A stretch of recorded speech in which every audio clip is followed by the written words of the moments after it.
Hello, I'm Casey, And I'm Mackenzie, and this is Field Notes from the Unknown, a podcast about your favorite local cryptid. I would like to talk to you about what I have entitled the Sand Squatch. the Sand Squatch. Is there more than just sand in the desert Southwest? This is the question that we will aim to answer today. Okay. Have you ever heard of Desert Bigfoot? No. Yeah. I didn't even think there. Well, I guess I never thought about there being a Desert Bigfoot. Yeah. But there is. And some people hypothesize that it's not that Bigfoot lives in desert, because deserts are deserts because they get low rainfall, so they're super desert-y, and therefore they have limited food sources to be able to sustain a large creature like that. But in the Southwest United States, we have a lot of these mountain chains that are kind of like high mountain chains that end at high desert plateaus. And then between those are stretches of desert. And so I think it follows that if there are creatures living up in those mountains and they're chasing prey, they're going to follow and occasionally migrate through the desert. So Yeah. I want to talk about some of those stories today.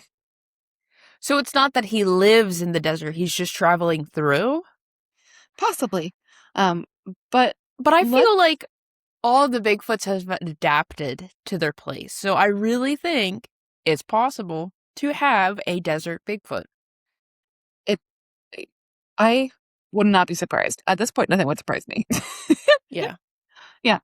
So let's go to Arizona first. Have you Oof. been to Arizona before? I have not. Gotcha. I went there when I was really little, and I remember two things. I remember that the earth was super, super, super red, like deep red.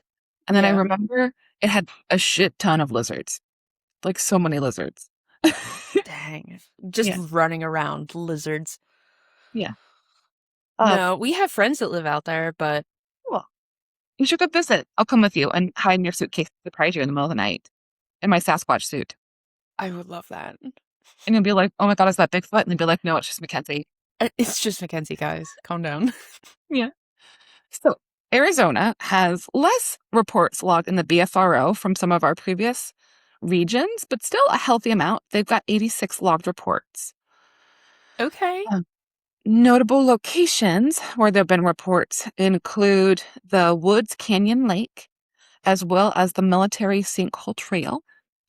But I'm going to take us specifically to a place called the Mogollon Rim, Okay. which sounds like, I don't know, something that would be from like a Star Wars movie. It really does. Mogollon Rim. Yeah. And I'm going to talk about the Mogollon Monster. So, along the eastern edge of Arizona is a set of mountains and escarpments known as the Mogollon Rim. It stretches about 200 miles from the top of Yavapai County east across Coconino County, Navajo, and Apache counties towards the border with New Mexico. So the Mogollon Rim's actually the edge of the Colorado Plateau. Okay. The rim has mountains, high desert, as well as these really deep canyons and riverbeds. And you would think that a desert tangential environment would not have a ton of species of animals, but it contains tons of flora and fauna. The fauna are super diverse. There's elk, coyote, black bear, bighorn sheep, deer, cougars, beavers, over 20 species of bat, thousands of insects, Ooh. variety of reptiles, including venomous snakes. And the area also has over 3,000 species of plants, many of which are unique to the Mogollon Rim. Let's go. Let's go. Go.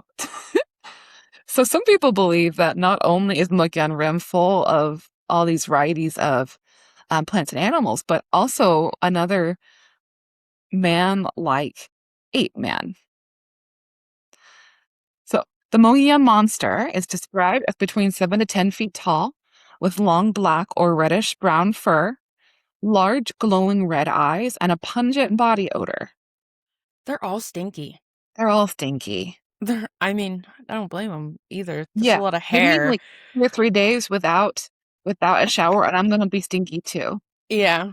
Hang on, I think Cryptid Boyfriend's here with a coffee delivery. Oh, what a wonderful delivery. So much, Cryptid Boyfriend. Oh, thank you. You're so sweet. No Hi, problem. Charlie. Hi. Bye. And you brought it in this tentacle mug. Oh, I like the tent. That is cute. So with the Mogollon monster, numerous footprints have been found around this area of Arizona, some of which measure 22 inches from toe to heel, which is fucking big animal. That is huge. Yeah. Legends and eyewitnesses report that the creatures mimic the sound of other known animals, like coyotes, but also sometimes have whoops and screams that sound like an ape. Do you think it mimics the other animals so that it's trying to lure the other animals in to eat them? I do. I really think that's I what would it is. do. Yeah. I also think that it's a primate behavior to mimic sounds as well, kind of like how birds mimic. Oh, So I think it's both of those. So does the not deer. Yeah, so does the knot deer. The other thing the Mogollon monster does that the knot deer also does is it's said to decapitate deer. Really? Yep. I think this is the first Bigfoot where they're actually like decapitating things. Yeah. This region is where some of that maybe more violent stories come out, with people finding like deer carcasses where the neck appears twisted off, like big old corkscrew. I mean, and a Bigfoot's strong enough to do that. Yeah. And this is probably better suited to our summary episode, but there's a theme in some of the encounters that you hear from hunters when you're like listening to Sasquatch Chronicles or something. With what Wes Grimmer, shout out to Wes Grimmer. Hey, Wes. Hey, Wes, you should listen. He's not going to listen. Yeah. He's got bigger things to do. Yes, the most popular Sasquatch podcast out there. But some of the themes in the episodes that you hear from hunters are they'll be going after a deer and they'll encounter a Bigfoot with a deer over its shoulder that it just caught, and they'll break the legs when they catch it, and then they're going to pop the head off to eat it. Yeah. So it's a lot. It breaks its legs while it's still alive. It's that poor deer. Could you imagine the howl and cry that deer's going to make? That's what's got to eat. I understand, but does it like really crave warm, fresh blood? I think the Mogollon monster does. Yeah, like, damn. Yep. I think he might be a little vampiric. Well, so the oldest written encounter from the Mogollon monster was in 1903. That was published in the Arizona Republican, yuck, by I.W. Stevens, who described a white Bigfoot with a beard down to its knees that he witnessed drinking the blood of a slain cougar before chasing Stevens out of the area.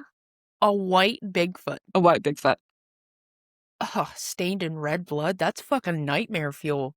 Yeah, it's fucking metal. It's pretty metal. All right. So maybe Bigfoot's a vampire? That maybe a Mogollon monster is a vampire. Yeah. Maybe just this is the adoption of the desert. This is the adaptation. Yeah. A more modern report comes from Don Davis, who stated that he witnessed the creature while he was out on a Boy Scout trip, sometime in the I think it was the 60s or 70s, near the town of Payson, Arizona. He says the creature was huge. Its eyes were deep set and hard to see, but they seemed expressionless. Like a serial killer. I added that last part. I mean, I don't want him to feel any emotion if he's doing this. Yeah. His face seemed pretty much devoid of hair, but there seemed to be hair along the sides of the face. His chest, shoulders, and arms were massive, especially the upper arms, easily upwards of 6 inches in diameter. Perhaps much, much more. I could see that he was pretty hairy, but didn't observe really how thick the body hair was.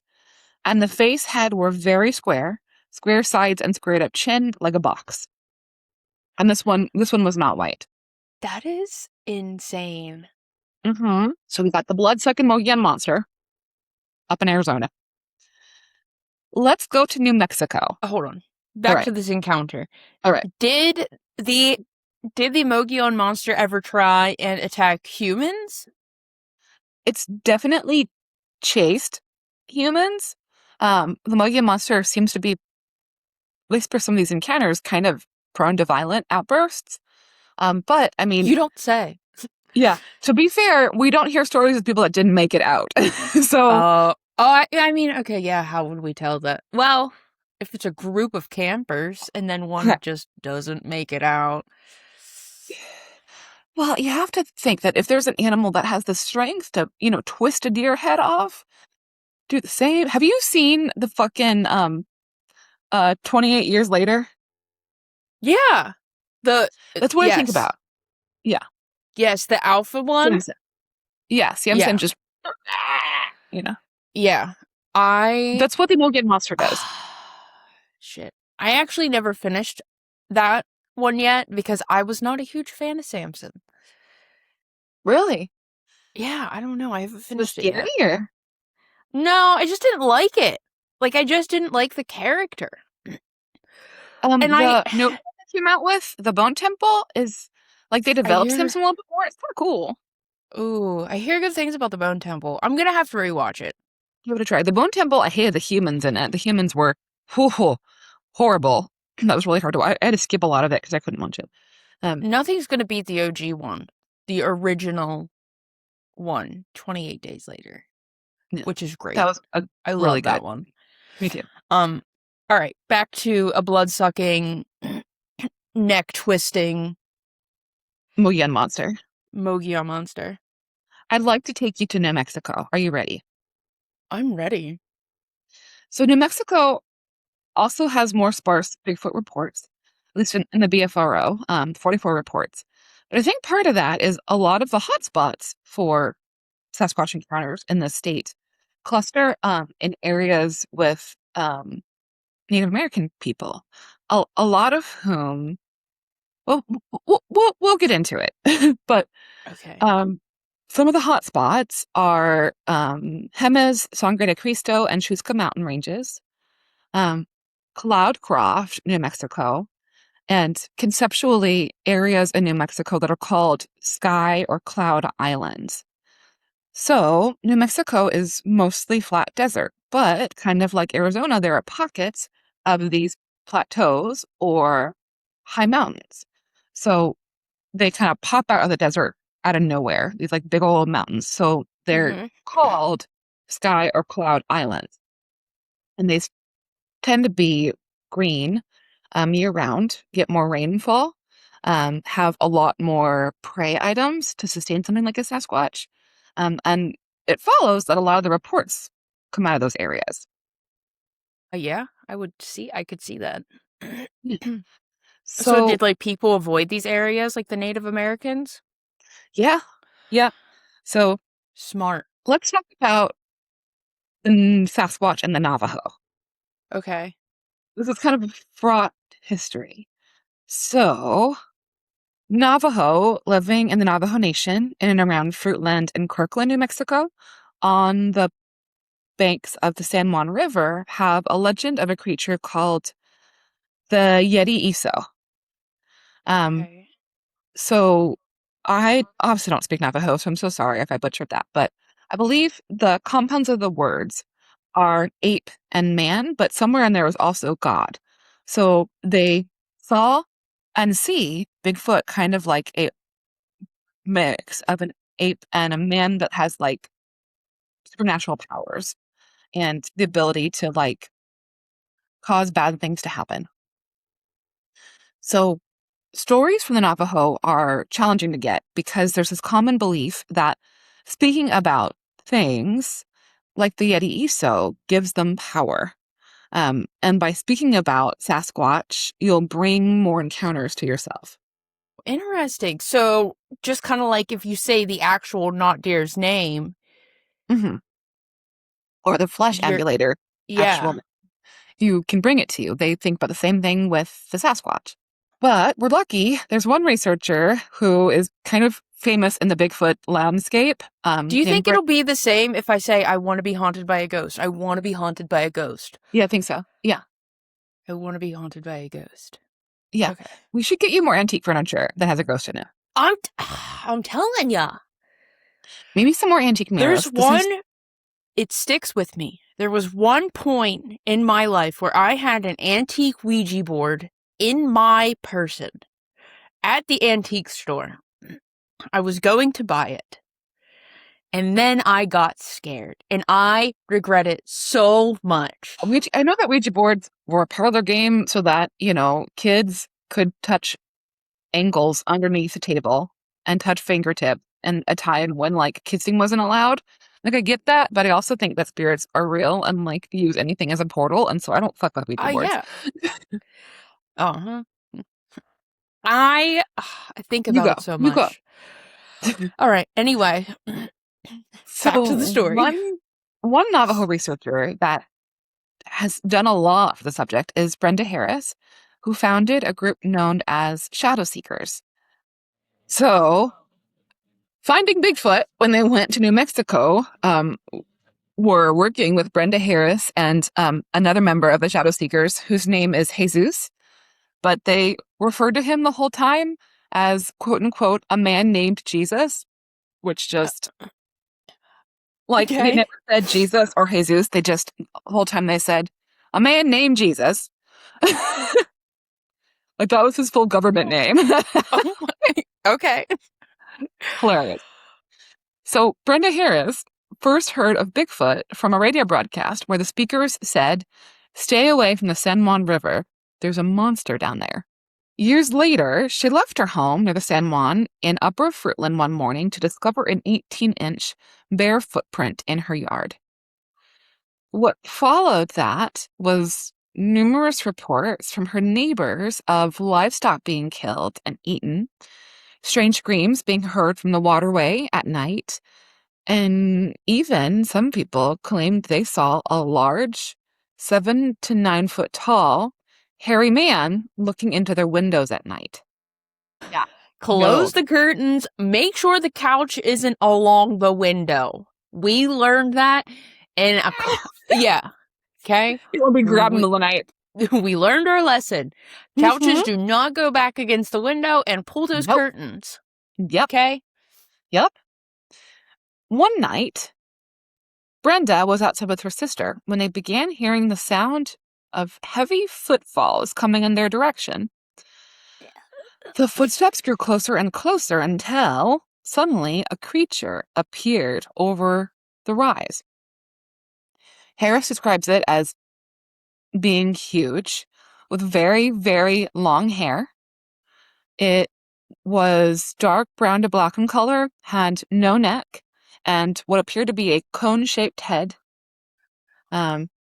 Not It's like cone cone, heads. but conical head at the back of it, which is another pretty common ape trait that we'll talk about more I'm in thinking of Coneheads, the aliens. No, not the like movie. that.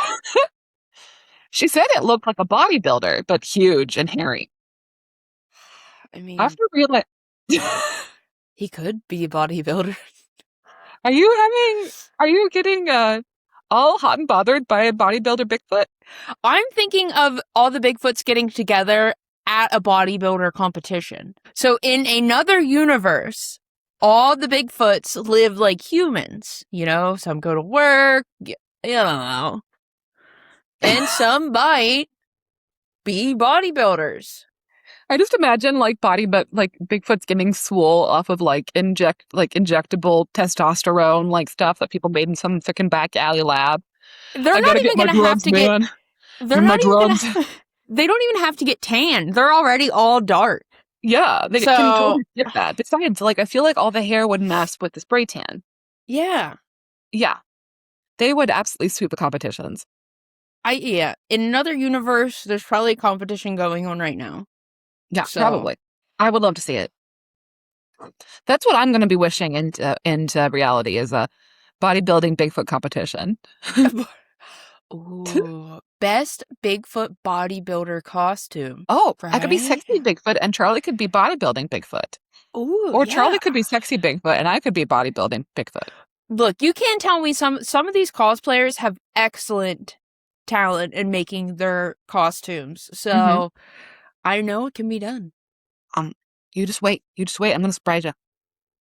I can't wait. So back to Brenda on this night with her sister. After the creature was spotted, it did a really interesting thing. It dropped down to all fours and took off in like a Oh, no. yeah, No. in a really fast spider crawl. Absolutely not. That is fucking creepy. This is something that you also hear a lot in encounters is whenever they're on all fours, they move extremely fast. That is And so they don't fucking... Well, they don't you- crawl like you expect them to crawl. They crawl like a fucking spider. you think how their stance is now when they're on two fucking legs. Yeah. And the other thing is they don't, when they crawl, I they'll have up on their goosebumps because fingers that's and their so toes. fucking creepy. Oh, They're up on their fingers and toes. They don't go like on their pads. And they're fucking Ugh. spread on. and they're just watching this? Like, what the fuck, Brenda? Go in the house. Yeah. Well, they did. The creature disappeared in the night, and then Brenda and the sister went inside. But Brenda Harris estimates that creature was up to 12 feet tall. I'm sorry. All right, you know what? Sell your house. In fact, you know what? Burn it down. No one deserves to live there anymore with that thing. Yep. And she's been quoted as saying something along the lines of every single person in the Navajo Nation has seen Bigfoot. Every single fucking person, especially in Frontline Upper so Portland. fucking They just don't talk creepy. about it. I would. I I'm mean, sorry, I y'all, wouldn't. it's already there. Like, talk about it. You can't make it be there more because it's already fucking there. Yeah, but like, if you're gonna talk about it, it's gonna show. It's like giving it some kind of spiritual power. Yeah, but It's like, oh, you want me?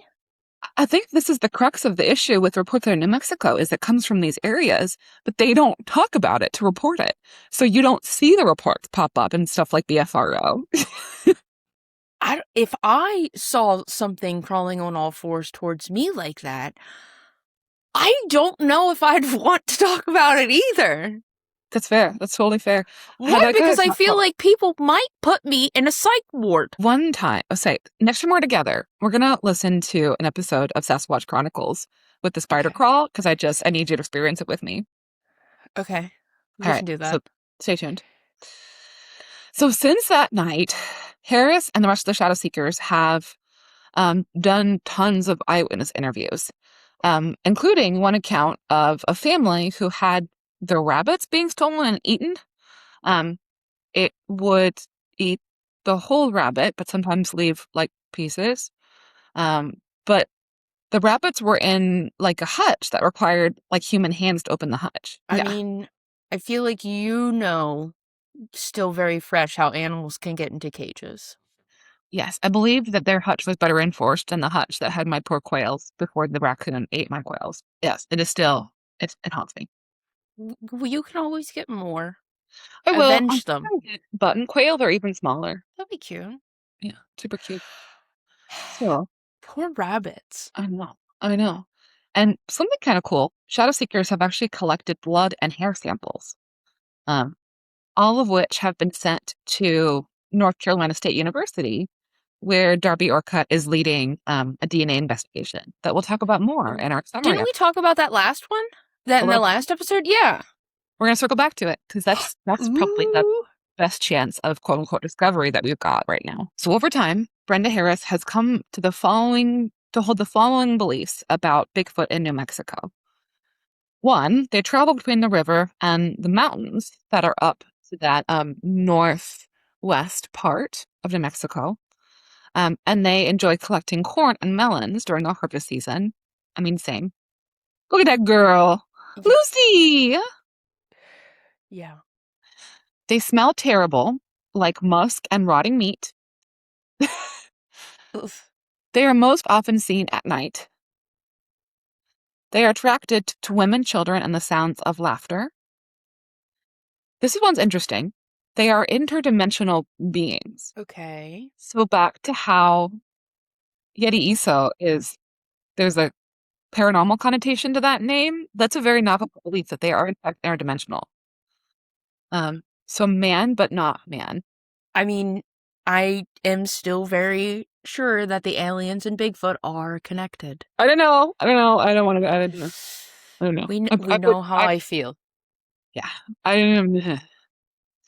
The other interesting thing that can be gleaned from Brenda Harris and New Mexico is Bigfoots are scared away by light.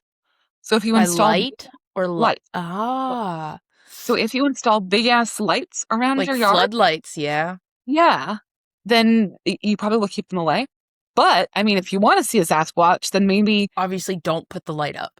yeah. So yeah, Disconnect it. that's New Mexico. I've got one more desert region to go through, but do you have any commentary on New Mexico before we go there? This one's actually a little bit nicer, I think, than the blood-sucking one, but still not that nice. Yeah, Mogan Rum's kind of intense. That one's a little intense. But, I mean, that one didn't fucking get down on all fours and chase me, so... I don't know. I think any Sasquatch is capable of going on all fours and doing the fucking spider crawl thing. Oh, that sounds... Ugh. Yeah. Yeah. I just think about, like, have you ever seen, like, a video of, like, a big old male silverback running? Like, how they get down and they kind of run like that? Yes. Probably it's like that, but, like, a lot smoother and just in a way that you would not expect something quite that large to move. Because I don't think anything that large should move like that. Where are we going to next? We're going to go to Southeast California. Okay. So not that far at all from huge metropolitan areas like LA and San Diego. We have a surprising amount of Sasquatch reports. Now, I don't have a number for you because California is a huge hotspot, but I didn't want to sit there and calculate all the counties, south of LA and give you what that was. I'm sorry, guys. You can do that if you want. Yes. We might be surprised, but some concentrated areas in Southeast California are around Fresno or Tulare County, Kern County, the San Bernardino Mountains, the San Gabriel Mountains, the San Diego County foothills, Riverside, Escondido, and then a big one is the Southern Sierras. Sasquatch here is huge. So there are a bunch of regional names that maybe, the ones we don't touch on, we might dig into later. But Cement Monster, the Sierra Spy, the Sierra Highway Devil, Old Blue Eyes, Hairy Devils, the Speedway Monster, the Borrego Sandman, and the Yucca Man. Is that also with the Borrego Triangle? Yeah. So let's go to Borrego first, now that you brought that up. Yes. You know how I like triangles. Mm-hmm. It's a thing. Yeah, and Borrego is a fucking weird one. So yeah. Anza Borrego Desert State Park is a strange place. It encloses 650,000 acres near the town of Borrego Springs, California. Anza Borrego has beautiful scenery, but is also a hotspot for what they like to call high strangeness. Not only is it fantastic for fossil hunters, due to like a ton of fossils being dug up out of there, but also paranormal enthusiasts. People see UAPs, they see strange lights, and they see cryptids, like our favorite hairy hominid. The Bigfoot. So sightings go back to Native American people who warned colonial settlers about a 9 to 10 foot tall, hairy devil that roamed the desert. In 1876 or 78, there was a prospector named Turner Helm who was attempting to find gold in a place in the Anza Borrego Desert called Dead Man's Hole. There, he encountered a massive hairy creature that he described as an ape man with shaggy white hair. It didn't drink blood. But okay, this one didn't drink blood. That, you know what? It's already a little bit better. Yeah. Allegedly, the creature was quite docile. And they were just sitting there for hours at his camp, kind of looking at each other. But Helm was a jackass and eventually got frightened. He scared himself. And then he shot his rifle into the sky, because of course he did, and scared off the animal. In 1939, another prospector was out in the desert trying to find gold when he was scared out by a group of hairy white ape men. Wait, You said a Yeah. group? We never really touched on them traveling in packs like that, though. It's less common. Definitely less common that people see multiple at once, but it's not unheard of. And actually, that's not the only encounter with a group we're going to talk about today. Ooh, okay. I mean, in the great apes pantheon, so to speak, apes are definitely social creatures. So it doesn't surprise me that you would see multiple at once. I feel like a lot of times when we see these big Sasquatch out there, it's probably an alpha male that's trying to scare off a family group. But that's speculation, and we'll dive more into that perhaps as well later. Okay. Interesting. So in 1964, a father and son encountered a creature again who hurled rocks at the pair, chasing them out. I love when they throw rocks. I know. Another weird thing that I'm uncomfy with, but you're going to freaking love. Native Americans also stated that the hairy devils in this region could, at will, turn into glowing orbs of green light. I told you they were aliens. I don't like it. I don't like it. I don't like it. I don't like it. I love that. But I'm here to tell you the story. I don't know. I think they're flesh and blood. They can still be flesh and blood when they want to be flesh and blood, or they can be an orb. No. That is so cool. Now, every orb that I've seen in my life, is it actually an orb, or is it just a Bigfoot in a different transformation? No one knows. I love that. That is great. So, that's the Borrego Sandman.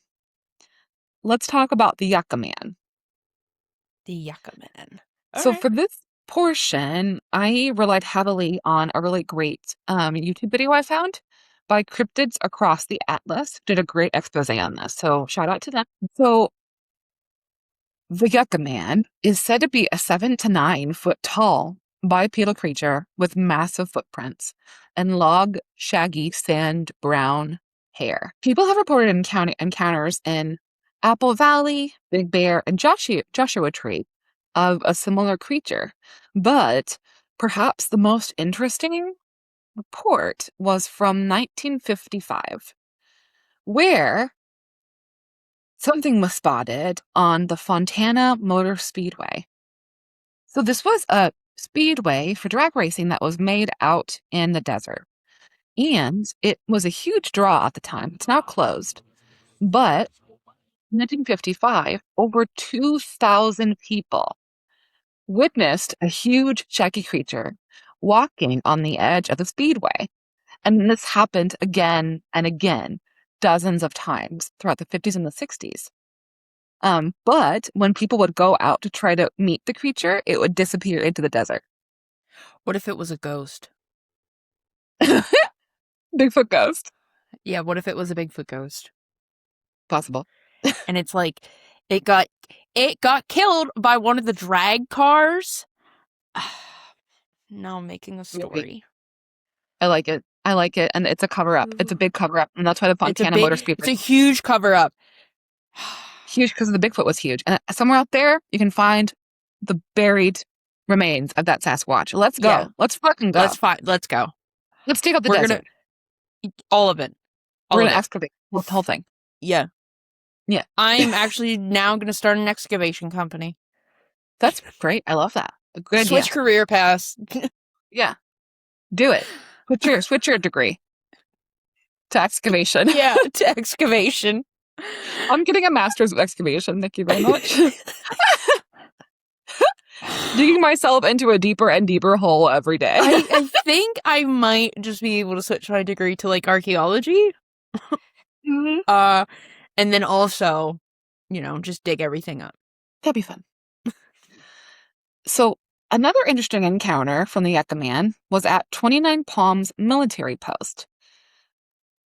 There was a story about a soldier who was out on night watch when he encountered a creature with deep, heavy breathing outside of his post.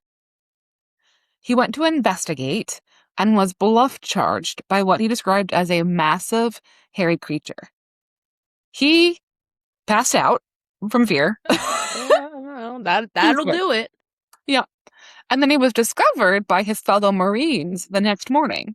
He was fine, but the rifle he had been holding was bent literally in half. Oh, could you imagine how, like, you just pass out and, like, that Bigfoot's that close to you where it actually gets a hold of your weapon? Yeah, the force that would take, too, is incredible. That's Yeah. like chills. And then, you're just passed out, so you have no fucking idea if he, like, picked up your arm and was inspecting you. Yeah. Ooh. Yeah, you have no fucking idea what happened. And since he's an alien, he probably, like, probed you with something. So this guy probably has, like, marks on the back behind his ear. Yeah, he should really check all of his birthmarks and, like, He see. really like, should if check he's got, like, everything. that small heart scar, it's probably got, like, a thing in it. Yeah. All right. So I've got one final account from Southern California for you. You ready? I'm ready. This is modern.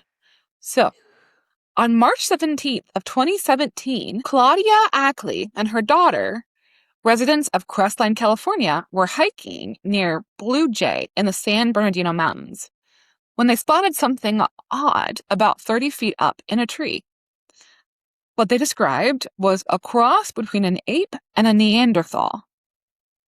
After spotting the creature, she and the girl also spotted two additional creatures they believed were part of the same family group. Ackley was so alarmed that she contacted a park ranger to report the incident after they got the heck out of there. The State Natural Resources Agency told her that what she saw was a bear. Ackley, unsatisfied with that response, filed a lawsuit with the state of California in January 2018 against the California Fish and Wildlife Service, as well as the State Natural Resources Agency, demanding that the state of California recognize Sasquatch as a living species in order to protect public safety of people out on hiking trails. Well, there's another state that has it as a protected species, right? There's actually a 'Cause we couple. talk- Yeah. Yeah. Yep. Did this one Yep. go through? So a lawsuit got a lot of publicity. It was later dismissed that same year, but I mean, that was 9 years ago. You know, that is super recent. Do it again. Try it again. Yeah. Let's come on. We gotta Come get on. that species recognized. They can tell you no so many times, but you know what? You got to keep trying. Yeah. Yep. So that is the Sasquatch. I think this one might be my new favorite one now. Yeah. Is it because of the drinking blood monster? Yeah, I kind of like all of them. They're all, it's different. These ones, the sand ones are very different and weird. They're fun. Yeah. That they're a bit more paranormal, which I know you Yeah. love. And I think that's why I love them. Like, yeah. Yeah. So Ooh. believability scale. 5. 5. 5. Yeah. 5. You I know think what? I've given them all 5s. Paranormal. 5 for flesh and blood. Yeah. The I'm gonna orbs. grab- well. This one's got me. All right. All right, guys. I believe that is it for us today. You can find us at Facebook, Instagram, YouTube, Spotify, Apple. Check the links in our bio. And we'll see you next week. Let us know what you would rate the Sasquatch. Thank you. Bye.